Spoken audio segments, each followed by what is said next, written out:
How does a filmmaker show an idea? I believe in ancestry, you know, and legacy, and how things don't go away.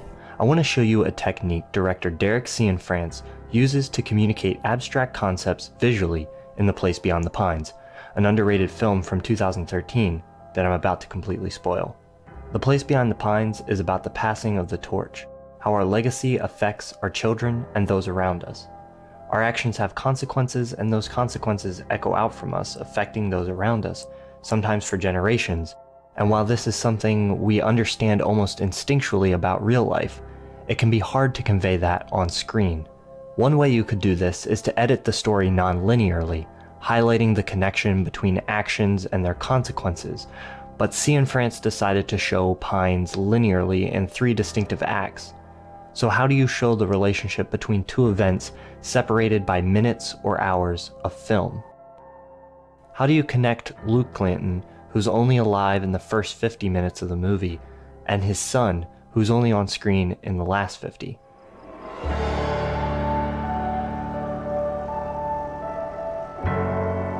Like this.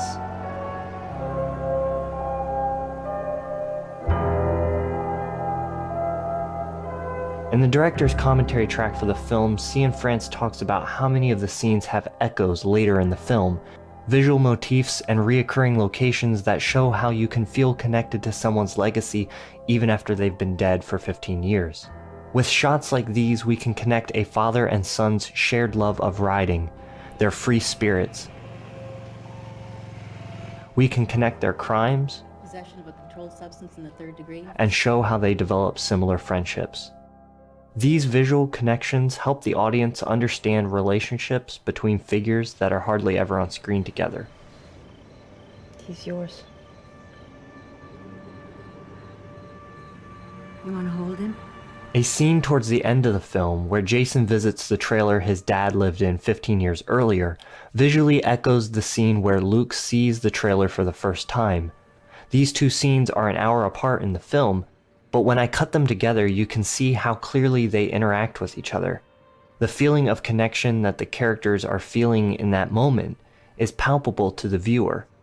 Our memory is triggered and we recognize the composition of the scene from before, and it puts us emotionally in the shoes of the character.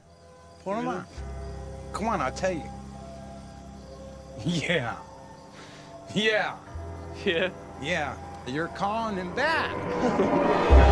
But Scienfrance doesn't just use these echoes to connect father and son, he uses it to compare and contrast. Look at this scene, where Jason eats ice cream for the first time with his biological father, alongside a later scene where he eats ice cream at the same place with the man that raised him.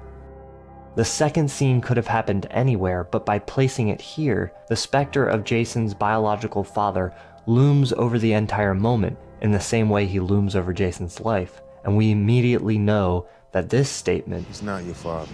doesn't find its mark. You want another one?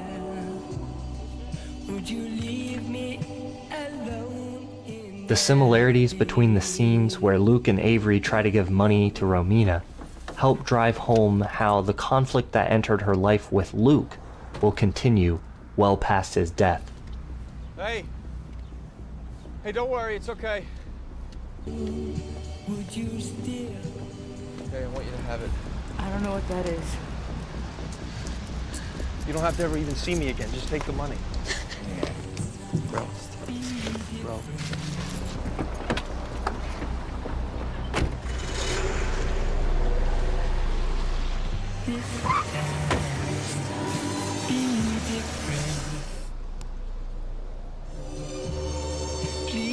We can see just through the visual subtext how this relationship has had an impact on this one. The scene where Bradley Cooper's character picks up Luke's son from the crib echoes an earlier scene where Luke comforted and held his own son.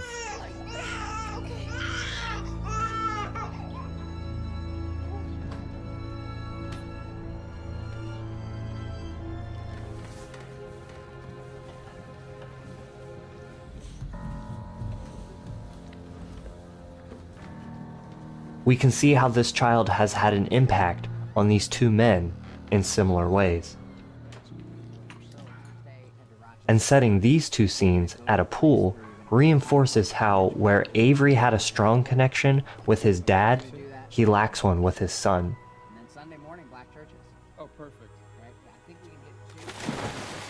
Film is a powerful medium for storytelling because it gives you so many options simultaneously for how to communicate ideas. Scienfrance uses these echoes to almost get inside your head at times, as the viewer we're affected, but we might not even understand why. I think the themes in Pines are most strongly communicated visually through Sean Bobbitt's beautiful cinematography and the staging and locations of each scene.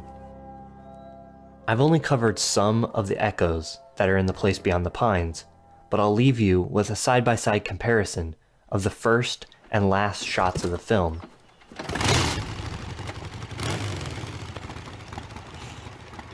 The entire thrust of the story can be summed up by the comparison of these two shots. The generational evolution is clear. Jason is similar to his father, and it's easy to imagine him as a young Luke in this shot. But where Luke rides into a cage, Jason rides off into freedom.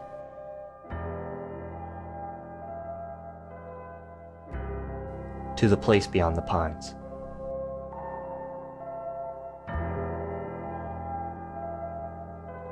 I'm Thomas Flight. Thank you so much for watching. This has been another video for my series Off the Screen. If you want to see more videos like this, hit the subscribe button and maybe consider sharing this video with someone who you think might enjoy it. As always, I love to hear from you. Let me know in the comments what are some unusual ways you've seen directors communicate subtext. That's all for this video. I'll see you all next time.